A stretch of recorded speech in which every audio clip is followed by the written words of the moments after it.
আপনাদেরকে আজকে দেখাবো আপনাদের মোবাইলে একটি মাত্র অপশন চালু করেই আপনাদের ওয়াইফাই সুপার স্পিডে চালাতে পারবেন। এখন আপনাদের মোবাইলের ওয়াইফাই যে গতিতে চলে তার থেকে 3 গুণ বেশি সুপার স্পিডে আপনাদের ওয়াইফাই চলবে। তো এমন সব ভিডিও পাওয়ার জন্য অবশ্যই ড্রিম বয় রাকিব চ্যানেলটি সাবস্ক্রাইব করে রাখুন। প্লিজ প্লিজ প্লিজ চ্যানেলটি সাবস্ক্রাইব করে দিন এবং লাইক কমেন্ট শেয়ার করে সাথে থাকবেন সব সময়।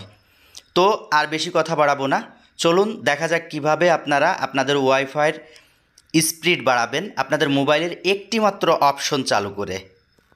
এখন আমরা সেটিংস অপশনে ঢুকবো ফোনের। এখন এই যে সার্চ অপশনে টাচ করব।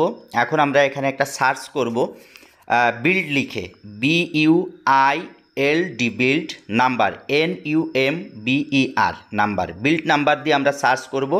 এই যে দেখেন সার্চ করার সময় চলে এসেছে বিল্ড নাম্বারের উপর ক্লিক করব। করার পর এখন এই যে বিল্ড নাম্বারের উপর গুনে গুনে 5 বার আমরা ক্লিক করব। 1 2 3 4 5।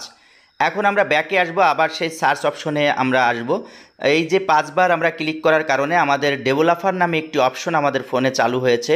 আমরা এখানে এখন সেই ডেভেলপার অপশন দিয়ে সার্চ দিব। আমরা এখন এখানে লিখব ডেভেলপার,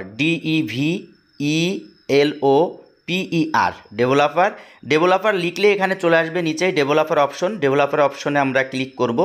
করার পরে এখানে আমরা যে অপশনটা চালু করব সেই অপশনটা আমরা এখন খুঁজব। একটু আমরা আস্তে আস্তে করে নিচেই নামবো, নিচের দিকে অপশনটা দেওয়া আছে, আমরা একটু ওয়েট করব এবং নিচে নামবো। এই যে সেই অপশনটা চলে এসেছে, অ্যানাবেল ওয়াইফাই ভার্বস লগিং। এই অপশনটা আমরা যদি অন করে দিই তাহলে আমাদের ফোনের ওয়াইফাই সুপার স্পিডে চলবে। তো চলুন আমরা এই অপশনটা অন করে দিই। অন করে দিছি। এখন আমাদের যে ওয়াইফাইয়ের স্পিড ছিল সেই স্পিড 3 গুণ বেশি কাজ করবে। সো আপনারাও আপনাদের ফোনে এই অপশনটি চালু করে নেবেন। তো সবাই ভালো থাকবেন, সুস্থ থাকবেন। আরও এমন ভিডিও পাওয়ার জন্য অবশ্যই চ্যানেলটি সাবস্ক্রাইব করে রাখবেন। আবার দেখা হচ্ছে নতুন কোনো ভিডিও নিয়ে।